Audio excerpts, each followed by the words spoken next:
ETF index mutual funds నేర్చుకుని stock మార్కెట్లో రాణించాలనుకుంటున్నారా? వెంటనే ఈ నెంబర్కి కాల్ చేయండి. సరే, అంటే గోల్డ్ను సిల్వర్ రేట్స్ విపరీతంగా పెరుగుతున్నటువంటి సందర్భాలు మనం చూస్తున్నాం. అంటే మార్కెట్ ఎటువైపు వెళ్తుంది అనుకున్నటువంటి అంచనాని కూడా చాలామంది వేయలేకపోతున్నారు. వాళ్ళ గోల్డ్ కొనుక్కునేటువంటి వాళ్ళు ఎవరైతే ఉన్నారో, ఇది కొంతమంది ఏమో వెరుగుట కొరికేనా అని కూడా మాట్లాడుకుంటూ ఉన్నారు. అంటే ఎంటైర్ ఈ గోల్డ్ కాన్సెప్ట్ మీద ఈ పెరగటము తగ్గటము అండ్ కొంతమంది డైలమాలో పడిపోయేటువంటి విషయాలు చూడటము ఎలా, అంటే ఏ విధంగా మనం చూడాల్సినటువంటి అవసరం ఉందంటారు? నువ్వేమి అనుకోకపోతే నేను ఒక మాట అడుగుతాను. Okay sir. నాగరాజు, ఈ సంవత్సరం అంటే 2025 అనుకో, నువ్వు ఎన్ని కిలోలు బంగారం ఉన్నావా? Let us have a discussion about that. నువ్వు ఒక సామాన్య మానవుడే, నేను ఒక సామాన్య మానవుడే, మన కెమెరామెన్ కూడా అదే పనిలో ఉంటాడు. అందరం కూడాను selling in the same boat. నేనైతే కొనలేదు. నేనైతే 1 గ్రామ్ గోల్డ్ ఒక 4 కొన్నాను సార్. ఇప్పుడు కాదు, అది ఇప్పుడు గోల్డ్ రేట్ తగ్గాయని చెప్పేసి లాస్ట్ ఇయర్ చెప్పినప్పుడు 1 గ్రామ్ గోల్డ్ ఒక 4 కాయిన్స్ కొన్నాను. అంతే కదా. అంతే. నేనైతే స్వతహాగా అంటే 4 గ్రాములు కొన్నావు. నీ కెపాసిటీకి 4 గ్రాములు కొన్నావు. నేనైతే లాస్ట్ ఇయర్ అది కూడా కొనలేదు. మా వాళ్ళు ఏదో మలబార్ గోల్డ్ ఏదో స్కీము సంగతి సమాచారం అన్నారు. ఆ స్కీమ్కి ఏదో కట్టాము, వచ్చింది, కొనుక్కున్నారు. అది కూడా లాస్ట్ ఇయర్ కాదు, బిఫోర్ లాస్ట్ ఇయర్ అయిపోయింది. ఈ గోల్డ్ రేటు పెరిగిందా తగ్గిందా ఏమిటి, వామ్మో వాయ్యో అని గుండెలు బాదుకోవాల్సిన అవసరము నీలాంటి వాడికి నాలాంటి వాడికి అని ఉందా? నేను లాస్ట్ ఇయర్ కొనలేదు, 4 గ్రాములు కొన్నావు. నాకు ఎందుకంటావు? గోల్డ్ పెరిగితే ఏంది తగ్గితే ఏంది? భారతదేశంలో నాకు తెలిసి ఒక 34,000 టన్నుల గోల్డ్ ఉంటుంది. అందులో 25,000 టన్నులు అనేటువంటిది నీ దగ్గర నా దగ్గర ఆభరణాల రూపంలో ఉంటుంది. ఇంకా తిరుమల తిరుపతి దేవస్థానము, అనంత పద్మనాభ స్వామి అని తెలిసిందే కదా. అవును. ఇట్లాంటి వాళ్ళ దగ్గర ఏంటంటే ఇంకొక 4,000 టన్నులు 5,000 టన్నులు గోల్డ్ ఉంటుంది. ఒక 700-800 టన్నులు రిజర్వ్ బ్యాంక్ దగ్గర ఉంటుంది. ఈ మధ్య ఐ థింక్ రిజర్వ్ బ్యాంక్ వాళ్ళు కూడా ఒక 50 టన్నులు 60 టన్నులు గోల్డ్ కొన్నారు. కరెక్ట్గా నాకు ఫిగర్ గుర్తులేదు. 50+ టన్స్. సో ఇది టోటల్ పరిస్థితి. మన ఇండియాలో గోల్డ్ ప్రొడక్షన్ లేదు. ఒకప్పుడు కోలార్ గోల్డ్ ఫీల్డ్స్ ఉన్నాయి.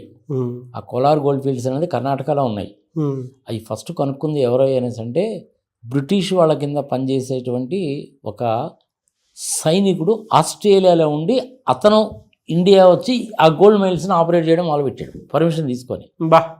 అంత హిస్టరీ ఉంది దానికి. అక్కడ మాత్రమే మనకి బంగారం దొరికేది. అందులో బంగారం తీయాలి అంటే ఖర్చు ఎక్కువ అవుతుంది అని ఆ మైన్స్ని కూడా మూసేశారు. ఇప్పుడు మన గోల్డ్ అనేటువంటిది లేదు. దుబాయ్ నుంచో, లండన్ నుంచో, సౌత్ ఆఫ్రికా నుంచో, అక్కడి నుంచో ఎక్కడి నుంచో గోల్డ్ ఎక్కడైతే దొరుకుతుందో ఓపెన్ మార్కెట్లో కొనుక్కోవాలి అంతే. 100% ఇప్పుడు మనకి గోల్డ్ మొత్తం కూడాను దిగుమతి చేసుకునేటువంటిదే. అవును. చూస్తుంటాం కదా మనం అప్పుడప్పుడు శంషాబాద్ ఎయిర్పోర్ట్లో వాడు బూట్లలో పెట్టుకొని వచ్చి ఆడ పెట్టుకొని వచ్చి సినిమా కూడా చూసాంగా. డ్రగ్స్ గోల్డ్ లోపల కడుపులో పెట్టేసి వాడిని చంపేసి సంఘ సంవత్సరం చేసిన సినిమాలు కూడా చూసాం కదా మనం. ఎనీహౌ, ఇండియాలో బంగారము ప్రొడక్షన్ లేదు, అంతా కూడా ఇంపోర్టెడే. స్టాటిస్టికల్ ఫిగర్స్ నేను చెప్పాను.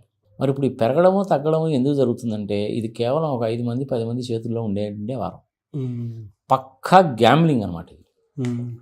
పెరిగేటప్పుడు ఎందుకు పెరుగుతుంది అంటే తెలియదండి. ఎప్పుడు తగ్గుతుంది తెలియదండి. ఎంత తగ్గుతుంది తెలియదండి. అసలు తగ్గడానికి అవకాశం ఉందా తెలియదండి. ఎవరికి ఏమీ తెలియదు, కానీ ప్రతి ఒక్కరు దీని గురించి మాట్లాడతాడు. ఇది మన దౌర్భాగ్యం, ఇది మన దరిద్రం.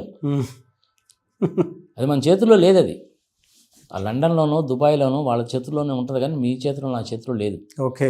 మరి ఎందుకు పెరిగింది అంటే అలా పెరిగింది అంతే. మరి ఎందుకు తగ్గింది అంటే గ్రాము లేదంటే 10 గ్రాముల స్టాండర్డ్ తీసుకో. 10 గ్రాములు అనేటువంటిది 50,000 60,000 ఉన్నప్పుడు అది అలా పెరిగి ఐ థింక్ నాకు తెలిసినంత వరకు 1,60,000 వరకు వచ్చినట్టుంది.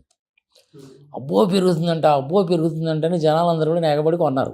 60,000 70,000 80,000 ₹1,00,000 పెట్టి కొన్నారు. ఏది ₹3 వడ్డీకి అప్పు తీసుకొని. మరి ఎంతకాలం పెరుగుతుంది? అలా పెరిగింది. ఇంకా పెరుగుతుందంట. అబ్బో ఇంకా ఏంది నీకు పెరిగితే ఏంది తగ్గితే ఏంది? అమ్ముకుందామని ఎప్పుడైతే వీళ్ళు అమ్ముకుందాము అని చెప్పి అనుకుంటున్నారో అది పడిపోవడం మొదలుపెట్టింది. వీడు ₹1,00,000 పెట్టి కొన్నాడు, అది పడిపోవడం మొదలుపెట్టేసరికి వీడు దడపడుతుంది. అమ్మో పడిపోతుందంటే అని చెప్పి అమ్మేస్తాడు. ఎక్కడ అమ్ముతాడు వాడు? ₹1,20,000 దగ్గర కనుక అమ్మితే పర్వాలేదు, ఎందుకంటే వీడు కొన్నది ₹1,00,000 పెట్టి కాబట్టి. ₹1,50,000 పెట్టి కొన్నాడు, పరిస్థితి ఏంది? పెరుగుద్దని కొన్నాడు, అదేమో ₹1,20,000 వచ్చింది. మరి 30,000 నష్టపోవట్లా? అవును. ఆ నష్టపోయేటువంటి వాళ్ళు 99% ఉంటారు. ఓకే. 99% నష్టపోయే వాళ్ళు ఉంటారు. ఆ 1% అనేటువంటి వాళ్ళు బెనిఫిట్ పొందేది ఎవరు అంటే మార్కెట్ ఆపరేటర్స్. ఈ మార్కెట్ ఆపరేటర్స్ ఎక్కడుంటారు? ఇండియాలో ఉంటారు, దుబాయ్లో ఉంటారు, లండన్లో ఉంటారు. ఎంతమంది ఉంటారు? అంతా కూడా కలిపి తిప్పి 100 మంది కంటే ఎక్కువ ఉండరు. పెంచాలనుకుంటే పెంచుతారు, తగ్గించాలనుకుంటే తగ్గిస్తారు. మరి ఇప్పుడు మళ్ళీ ఎందుకు తగ్గింది? అంతకుముందు వాళ్ళు కొని పెట్టుకున్నారుగా, అవును, అమ్మేయడం మొదలుపెట్టారు. వాళ్ళు 60,000, 70,000, 80,000 దగ్గర నుంచి కొనుక్కుంటూ పోయారు. ఇప్పుడు వాళ్ళు అమ్మేశారు. 1,60,000 పీక్ వచ్చేసరికి అమ్మేశారు. సో 1,60,000 నుంచి 1,50,000, 1,40,000, 30,000, 20,000, 1,90,000, 80,000 తగ్గిపోద్ది. వాళ్ళు లాభము గడించడానికి కోసం అని చెప్పి పెంచారు, లాభం చేసుకోవడానికి కోసం అని చెప్పి అమ్మారు. దీన్ని ప్రాఫిట్ బుకింగ్ అంటారు. ఓకే. షేర్ మార్కెట్లో కూడా సేమ్ డిట్టో ఇలాగే జరుగుతుంది. షేర్ మార్కెట్ గ్యాంబ్లింగే, ఇది గ్యాంబ్లింగే. ఒక సామాన్య మానవుడికి అర్థమయ్యేట్టుగా చెప్పాలంటే ప్యాకాట. కనీసం ప్యాకాట్లో ఉన్న మనము చుట్టుపక్కల వాడు ఏ ముక్కలు కొడుతున్నాడో, మనకి ఏమొస్తుంది, మన దగ్గర ఏముందని చూసి కొంచెం ఫోర్కాస్ట్ చేయొచ్చు. ఈ బంగారం విషయంలో, షేర్ మార్కెట్ విషయంలో అసలు ఫోర్కాస్ట్ చేయలేం. 9 గంటలకి 100 రూపాయలు ఉన్నటువంటి షేరు ఇన్ఫోసిస్ అనుకో, ఎగ్జాంపుల్ చెప్తున్నా, 100 రూపాయలు ఉందనుకో, 9 గంటల మార్కెట్ ఓపెన్ అయితే 9:10 కల్లా అది 120 అవుద్ది. అంటే 10 నిమిషాల్లోనే 100 రూపాయలది 120 రూపాయలు అంటే 20 రూపాయలు పెరుగుద్దా? ఏంటి దానికి ఆధారం? ఏమీ ఉండదు, అదంతే పెరుగుద్ది. ఇన్సైడర్ ట్రేడింగ్ అంటారు దాన్ని. పక్కా గ్యాంబ్లింగ్ అనమాట. అమరావతి భూముల విషయంలో అంతే, స్టాక్ మార్కెట్ విషయంలో అంతే, బంగారం విషయంలో అంతే, ఇలాగే ఉంటాయి. మరి ఇప్పుడు ఎందుకు తగ్గిద్ది అంటే రకరకాల కారణాలు చెప్తారు. ఫస్ట్ కారణం ఏంటంటే అది ఎందుకు తగ్గుతుంది అంటే ప్రాఫిట్ బుకింగ్. ఓకే. అంతకుముందు 70,000కి 80,000 కొనుక్కున్న వాళ్ళు టన్నులు పోగు చేసి పెట్టుకొని రేటు బాగా పెరిగింది కాబట్టి ఇప్పుడు అమ్మేశారు. వాడికి లాభమేగా, అంతేగా. ప్రాఫిట్ బుకింగ్ మూలకంగా ఇప్పుడు తగ్గింది. అమ్మకాలు ఎక్కువైపోయినాయి కదా. అమ్మకాలు ఎక్కువైపోయేసరికి ఏముంది, అవతల కొనేవాడు ఉండాలి. నేను కూడాను కొన్నాను 1,60,000 పెట్టి. ఇప్పుడు అమ్ముకోవడానికి నాకంటే ఎక్కువ క్వాంటిటీ 70,000లో కొనుక్కున్న వాడు అమ్మడం మొదలుపెట్టాడు. మరి నేనేం చేయాలా? నేను కూడా అమ్ముతాను. నేను కూడా అమ్మితే ఏమైంది, 1,60,000 కొన్నాను అమ్మితే నాకు 20,000, 30,000 లాసు. కానీ 1,00,000 రూపాయలు కొన్నవాడికి లాభం. లాభాలు ఆర్జించడానికి ఈ పరిస్థితి వచ్చింది. ఓకే. 99% వాళ్ళు లాభపడతారు, 1% వాళ్ళు మాత్రమే లాభపడతారు. మీలాంటి వాళ్ళు, నాలాంటి వాళ్ళు 99% మంది నష్టపోతారు. ఇదొక కారణం. రెండోది ఏంది, ట్రంప్ గారి ప్రవర్తన. ఇది ఎవరేదని చెప్తున్నారన్నమాట. ట్రంప్ గారు అసలు ప్రపంచ దేశాల మీద యుద్ధాలు ప్రకటిస్తున్నాడు, ఆ రాజును పట్టుకుపోయాడు, 2 గంటలు ఎత్తుకుపోయాడు, గ్రీన్లాండ్స్ నాదే అని అంటున్నాడు, టారిఫ్లు వేస్తానంటున్నాడు. సంగతి సమాచారం ఇదొక కారణం చెప్తారు. దానికి దీనికి అసలు సంబంధమే లేదు. మూడవ కారణం ఏంది, ట్రంప్ గారేమో 1% వడ్డీ తగ్గించాలంటాడు. అక్కడ అమెరికాలో ఉండేటువంటి ఫెడరల్ బ్యాంక్ చైర్మన్, డైరెక్టర్ వాళ్ళేమో తగ్గించడానికి వీల్లేదంటారు. నేను ప్రెసిడెంట్ని, ఏంది నేను చెప్పినట్టు నువ్వు వినలేదని ట్రంప్ అంటాడు. కానీ నా ఫెడరల్ బ్యాంక్ అండి ఇది, ఫెడరల్ రిజర్వ్ బ్యాంక్ అండి ఇది ఇండిపెండెంట్ సంస్థ, మన ఆర్బీఐ లాగే. మీరు చెప్పినట్టు ఇనేది కుదరదండి, దేశంలో ఉండే పరిస్థితులన్నీ పరిశీలించి తగ్గించాలా పెంచాలని మేము డిసైడ్ చేద్దామని అంటే వాడి మీద క్రిమినల్ కేసు పెట్టారు. వేరే వాడిని తీసుకొచ్చి పెట్టాలని అదొక కారణం చెప్తారు. ఇట్లా నువ్వు పనికి మాలిన కారణాలు తప్ప అసలు సిసలైన కారణం అంటూ ఏది ఉండదు. గ్యాంబ్లింగ్లో కారణం అంటూ ఏముంటుంది నీకు? జోదంలో ఏముంటుంది చెప్పు? మహాభారత యుద్ధంలో కూడా జోదం ఆడారు కదా, మనకే తెలుసు కదా. అదేంది, ఆ ఎముకలు సంగతి సమాచారం వాళ్ళందరినీ జైల్లో పడేసి ఒక్కొక్క మెతుకు వేస్తే ఆ మెతుకన్నీ పోగు చేసి ఒక చిన్న ముద్ద చేసి వాడు మన సిగ్గుమానకు పెడితే వాడొక్కడు బతికి వాడు బయటకు వచ్చి ఈ కౌరవుల పక్షాన ఏరి ఎందుకు వాళ్ళ కొంప ముంచడానికి ఆ జోదం వేసి సంగతి సమాచారం చూసాంగా. ఇది కూడా అంతే, షియర్ గ్యాంబ్లింగ్. అంతేగాని తగ్గడానికి, పెరగడానికి, నిలిచిపోవడానికి, అలాగే ఉండిపోవడానికి, స్టాటిక్గా ఉండిపోవడానికి కారణాలంటూ ఏవీ ఉండవు. అసలు సిసలైన కారణం ఏందయ్యా అంటే బాగా డబ్బులు ఉన్నటువంటి వాళ్ళు కొన్నటువంటి బంగారము అప్పుడు కాస్త కొనుక్కుంటా బాగా పైకి తీసుకెళ్ళి 1,60,000 దాకా తీసుకెళ్ళి ఇక చాలరా బాబు మనం కొన్నది 1,00,000 రూపాయలకే కదా, 1,60,000 రూపాయలు వచ్చింది కాబట్టి ఇంక అమ్మేద్దామని చెప్పి అమ్మడం మొదలు పెట్టాడు.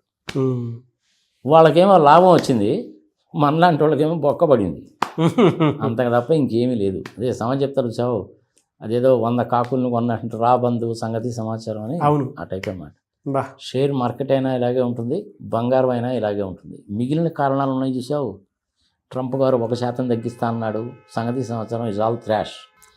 నార్మల్గా ఫండమెంటల్ ప్రిన్సిపల్ ఏంటంటే బంగారం రేటు పెరుగుతున్నప్పుడు స్టాక్ మార్కెట్ తగ్గుతుంది. కారణం ఏంటంటే షేర్లలో ఎవడు పెట్టాడు, బంగారంలో పెడతాడు. అందుకని బంగారం రేటు పెరుగుతున్న కొద్దీ స్టాక్ మార్కెట్ తగ్గుద్ది. రివర్స్ కావాలి కదా, అంతే కదా. మరి ఇప్పుడు బంగారం కన్నా తగ్గిందంటే స్టాక్ మార్కెట్ పెరగాలిగా. మరి స్టాక్ మార్కెట్ ఇవాళ 1000 పాయింట్లు పడిపోయిందిగా నిర్మలా సీతారామన్ గారి బడ్జెట్ పరంగా. సో ఇది టోటల్ రివర్స్ అయిపోలా. ఫండమెంటల్ ఎకానమిక్ ప్రిన్సిపల్ ఏదైతే నడుస్తుందో అది మొత్తం రివర్స్ అయిపోయిందిగా ఇప్పుడు. గుర్తుపెట్టుకో, స్టాక్ మార్కెట్ పెరుగుతుందంటే బంగారం కొండ కాబట్టి బంగారం రేటు తగ్గాలి, కానీ అది జరగల. స్టాక్ మార్కెట్ బాగా తగ్గిపోయింది కాబట్టి షేర్లు కొనలేదు కాబట్టి బంగారం కొంటారు కాబట్టి బంగారం రేటు పెరగాలి, అది కూడా జరగలేదుగా. స్టాక్ మార్కెట్ తగ్గింది, బంగారము తగ్గింది. అంటే అర్థం ఏంటి? గ్యామ్లింగ్, జూదము. ఈ టీవీ ద్వారా నేనేం చెప్తానంటే ప్రజలకి బాగా అవసరమైతే పెళ్ళి పబ్బాలు లాంటివి కనుక ఏదైనా కనుక ఉంటే అట్లాంటి సందర్భంలో మీ శక్తి కొద్దీ, అప్పు చేసి కాదు, మీ శక్తి కొద్దీ మీకున్న సేవింగ్స్లో నుంచి బంగారం కొనుక్కోండి.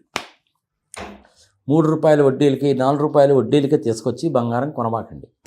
బంగారం ధరలు అనేటువంటిది మీ చేతుల్లో నా చేతుల్లో లేవు, నియంత్రణ మన చేతుల్లో లేదు. స్టాక్ మార్కెట్ అయినా అంతే, బంగారం అయినా అంతే, ఆయిల్ గ్యాస్ అయినా అంతే. సామాన్య మానవుడు దెబ్బతింటాడు, దారుణంగా దెబ్బతింటాడు. ఆత్మహత్యలు చేసుకున్న కేసులు కూడా చూశాను. ఎస్, బంగారంతో ఎప్పుడు ఆటలాడబాకండి, షేర్ మార్కెట్తో ఆటలాడబాకండి. మీరు బంగారం కానీ కొనుక్కోవాలంటే కొనుక్కోండి. ఇంట్లో ఉండేటువంటి భార్యకి కానీ పిల్లలకు కానీ సడన్గా ఏదన్నా అవసరం వచ్చింది, హార్ట్ అటాక్ వచ్చింది, హాస్పిటల్కి తీసుకెళ్ళాలి. ఏటీఎంలో నీకు 10,000 కంటే రావు. పూర్వం నీ దగ్గర బ్యాంకులో బ్యాలెన్స్ ఉంది, డ్రా చేయడానికి వీల్లేదు. అర్ధరాత్రి 12 గంటలకి పోవాలి, ఏం చేయాలి? గోల్డ్. అర్ధరాత్రి 12 గంటలకు కూడా నువ్వు తలుపు తడితే నీ బంగారం పెడితే డబ్బులు ఇచ్చే మార్వాడీలు ఉన్నారు సికింద్రాబాద్లో. మీ పక్కింటి ఉన్నాయని అడగచ్చు. 10 మందిని అడిగినా కానీ తలా 10,000 ఇచ్చినా కానీ ₹1,00,000 అయితే నువ్వు హాస్పిటల్కి వెళ్తావు, మనిషిని బతికించుకుంటావు. అప్పుడు నీకు బంగారం ఉపయోగపడుతుంది. బంగారంతో సామాన్య మానవుడు గ్యాంబ్లింగ్ చెయ్యవద్దు, స్టాక్ మార్కెట్తో గ్యాంబ్లింగ్ చేయవద్దు. ఈ సంగతి నేను ఇప్పుడు కాదు, 4-5 సంవత్సరాల కింద కూడా దీని గురించి ఒక వీడియో పెట్టాను. ఎందుకు చేశారో ఏమో కానీ ఇప్పుడు అది ఉందో లేదో నాకైతే తెలియదు. ఐ థింక్ దాన్ని ఏదో బ్లాక్ చేసినట్టున్నారు. మన జనాలకు నచ్చలేదేమో, దాన్ని ఏదో బ్లాక్ చేయడం, ప్రైవేటైజ్ చేయడం చేశారు. నేను ఫైనల్గా చెప్పేది ఒకటే, అత్యవసరమైన పరిస్థితుల్లో పెళ్ళిళ్ళకి వాటికి వీటికి అట్లాంటప్పుడు మాత్రమే నీ దగ్గర ఉన్నటువంటి ఎక్కువగా ఉన్నటువంటి సేవింగ్ చేసుకున్నటువంటి డబ్బులు పెట్టి మాత్రమే బంగారం కొను.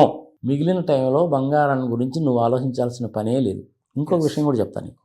ఇంతకుముందు రెగ్యులర్గా టీవీలో వచ్చేవాడు ఆయన, కుటుంబరావు గారని, స్టాక్ మార్కెట్ గురించి చెప్పేవాడు. ఆయన పెద్ద చదువు గిదువు తర్వాత లెక్కడి కప్పులు ఏదో జిరాక్స్ మిషన్ అది ఇది ఉండేది.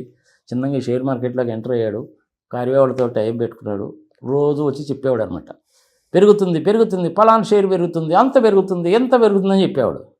ఒక వారం రోజుల పాటు పెరుగుద్ది, దాని తర్వాత పడిపోద్ది. అది ఏమండి కుటుంబరావు గారు పెరుగుద్ది అన్నారు, మేము కొన్నాం కదండి, పడిపోయింది ఏమిటండి అంటే టెక్నికల్ కరెక్షన్ అండి, టెక్నికల్ కరెక్షన్ అని చెప్పేవాడు. బంగారం కూడా అంతే, పెరిగింది పెరిగింది పెరిగింది పెరిగింది, మరి ఇప్పుడు ఎందుకు తగ్గింది అంటే టెక్నికల్ కరెక్షన్. ఎందుకంటే దాని గురించి డిస్కస్ చేయడం వేస్ట్. ఇంతకుముందు చేసిన వీడియో 6 లక్షల మంది 7 లక్షల మంది చూశారు. అత్యాశకి పోకండి, అప్పు చేసి బంగారం కొనకండి, మీకు దాని గురించి ఆలోచించడం అనేది waste. Thank you sir, thank you so much for the information. Thank you.